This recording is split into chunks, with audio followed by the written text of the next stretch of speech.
Hey guys, welcome to my channel. सिर्फ 5 दिन बचे हैं अभी एग्ज़ाम के लिए, और एक बड़ा भाई होने के नाते एक लास्ट मिनट टिप्स जो मैंने गलतियाँ की थी या जो मैंने चीज़ें सही की थी वो आपको बतानी बहुत ज़रूरी है। तो last minute tips for MST CET, ये वीडियो हम शुरू करते हैं बिना कोई देरी किए।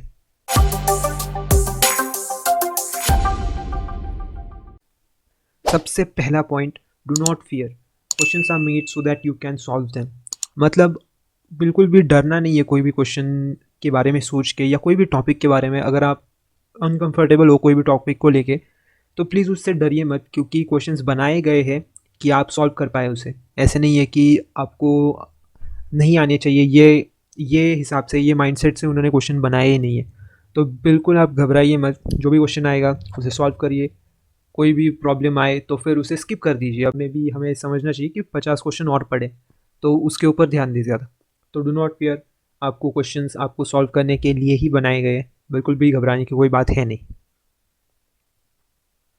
अभी ये बहुत बेसिक चीज़ है और मेरे को लगता है इसी में सबसे ज़्यादा लोगों का कन्फ्यूजन होता है कि क्वेश्चन अटेम्प्ट कैसे करें। पहले तो क्वेश्चन पढ़ो, उसे अंडरस्टैंड करना बहुत ज़रूरी है। बहुत डिफ़िकल्ट है, मैं मानता हूँ कि इतने कम टाइम में आपको 100 क्वेश्चन सॉल्व करने हैं 90 मिनट्स में, और वो भी उसे समझना भी है, उसे पढ़ना भी है उस स्पीड से। तो वो बहुत डिफ़िकल्ट रहता है, मुझे पता है, मैंने भी एग्ज़ाम दिया है। लेकिन कुछ भी करके क्वेश्चन को समझना बहुत इंपॉर्टेंट है। जैसे ही आप क्वेश्चन समझ जाते हो उसके बाद आपको कॉन्सेप्ट जो है वो क्लिक होना चाहिए। एटलीस्ट आपको चैप्टर तो क्लिक होना चाहिए कि कौन से चैप्टर का ये क्वेश्चन है। अगर आपको चैप्टर भी पता चल गया तो उस अकॉर्डिंग आपका ब्रेन वर्क करना शुरू कर सकता है। तो सबसे पहले तो आपको क्वेश्चन समझना है, फिर आपका जो कॉन्सेप्ट है वो आपको क्लिक होना चाहिए, और उसके बाद आप सॉल्व करो क्वेश्चन को। क्योंकि अगर आपको कॉन्सेप्ट पता है तो आप सॉल्व तो ईजिली कर ही लोगे।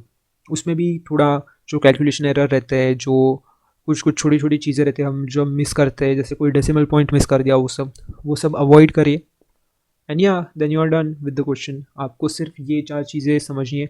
बहुत सिंपल है ये चीज़ें कि पहले समझो, फिर कॉन्सेप्ट जो है वो क्लिक होना चाहिए, फिर उसके ऊपर थोड़ा सोचो और फिर उसे सॉल्व करो। एंड या you are done with the question.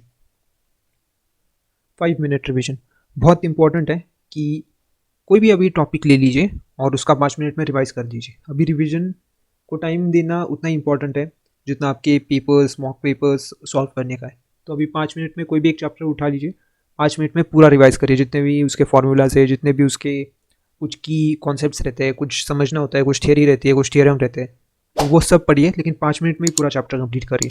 इससे क्या होगा कि ज़्यादा से ज़्यादा रिविजन भी होगी और जो जो आपको पेस चाहिए वो उससे मिल जाएगा। इसलिए 5 मिनट का रिविजन बहुत इंपॉर्टेंट है। डिस्ट्रीब्यूशन, बहुत लोग ये मिस कर देते हैं कि मेंटल हेल्थ जो होता है हमारा, वो बहुत इंपॉर्टेंट है इतने बड़े एग्ज़ाम को देने के लिए। अगर एक एग्ज़ाम आपकी पूरी लाइफ डिसाइड कर सकता है, वैसे तो कोई भी एग्ज़ाम लाइफ डिसाइड नहीं कर सकता, लेकिन स्टिल अगर कुछ लोगों के मन में है कि वही मेरी लाइफ डिसाइड कर सकता है, तो उसके लिए आपको मेंटल हेल्थ भी उतनी अच्छी रखनी पड़ेगी। आपका जो रूटीन है वो 50% काम करेगा अभी के इस 5 दिनों में। आपका रूटीन ही सबसे इम्पॉर्टेंट है। आप किस टाइम पे सोते हो, किस टाइम पे उठते हो, क्या टाइम पे आपका फर्स्ट मील लेते हो, क्या टाइम पे आपका डिनर होता है, ब्रेकफास्ट होता है, वो सब कुछ भी चेंज मत कीजिए उसमें। इवन मैं तो कहूँगा कि अगर आपका दोपहर का शिफ्ट है तो दोपहर के शिफ्ट के हिसाब से आप पेपर दीजिए, सुबह का रहेगा तो सुबह के हिसाब से। फिर उसके बाद 30% स्टडीज़ का होता है। ऑब्वियसली आपको स्टडीज़ तो 30% करनी ही है, जो रिविजन है वो करनी है, और कॉन्सेप्ट्स जो है वो तो आपको पता ही होने चाहिए। सबसे लास्ट टिप मेरे साइड से कि हार्डवर्क नहीं, revision is the key to success. तो वो टाइम गया अभी जब hard work was the key to success, क्योंकि तब आपके पास 2 साल थे, लेकिन अभी आपके पास सिर्फ 5 दिन है। तो 5 दिन में आपको रिविजन ही करना पड़ेगा, उसके सिवाय कोई ऑप्शन है ही नहीं। तो revision is the key to success, ये लिख लीजिए मेरे से कि आपने अगर रिवाइज अभी नहीं किया तो फिर बहुत चांसेस है आप पूरा पेपर मैसअप कर दोगे। तो अभी रिवाइज़ करो, अभी कुछ भी मत करो, सिर्फ रिवाइज़ करो, जो आता है सिर्फ वही रिवाइज़ करो। तो आपको खुद ही को बताए कि आपने कितनी मेहनत की है। तो अभी अगर आपको वो वैसे ही रिजल्ट्स चाहिए तो जो टिप्स दिए वो प्लीज़ फॉलो करिए आप।